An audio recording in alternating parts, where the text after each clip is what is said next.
Eat the right foods. Try to make the right combination so there is protein in the food, so that glycemic index is not very high. You don't want to spike the sugar up.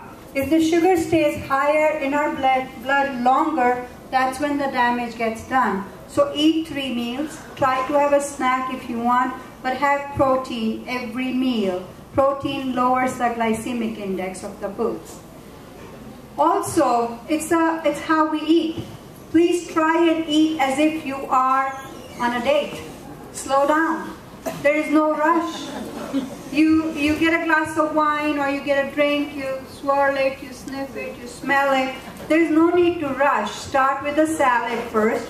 Slow down the process of having the sugar go up in the blood pretty quickly. Then have some protein.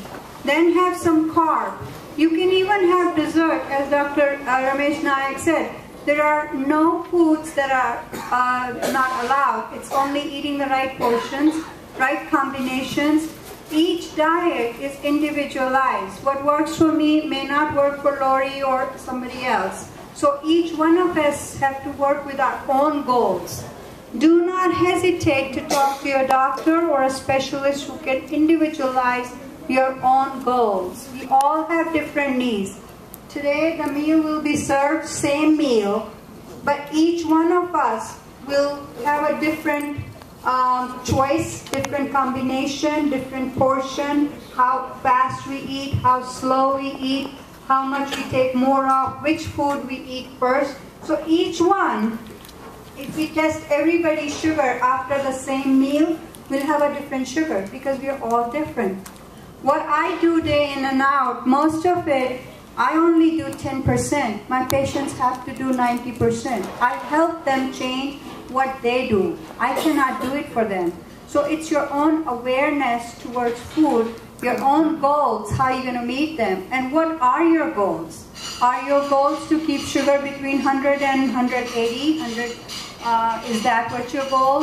Is your goal is to lose a couple of pounds? Is your goal is to also see where your cholesterol or lipids are? Is your HDL, the happy one, over 55 if you're a woman? If you're a man, over 45? Is your triglycerides under 100? Is your LDL manageable, the lousy one, the bad one? So these are the numbers. You don't need to be a rocket scientist to understand these.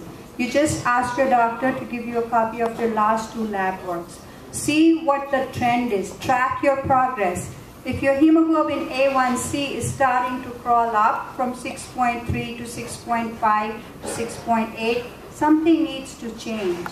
Do not blame yourself. It's not something you did wrong.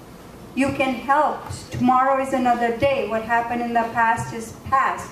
But you don't blame yourself. Get the right help first, then juggle things. Diabetes is a very serious disease and it takes a lot of emotional toll. One of the workshops I attended, they said it's like walking a tightrope and juggling while you're crossing the Niagara Falls. Because there's so much. You have to eat right, you have to test sugar, you have to see the eye doctor, you have to see the cardiologist, you have to get your feet checked. And then you still have your other life to lead. You still have your bills to pay, your family to take care of. So do take it easy. Diabetes can be controlled. Put it in its place. You control it. Don't let diabetes control you.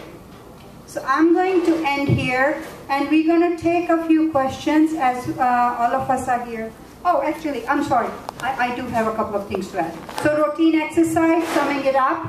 Weight loss if needed, medication if needed, support and problem solving. The reason we are all here is to have a group so we can talk about things, we can discuss and informally ask questions. Monitor your sugar if you have to. Take your medication and track your progress. Do not forget to track your progress. You take charge. Thank you. Thank you so much.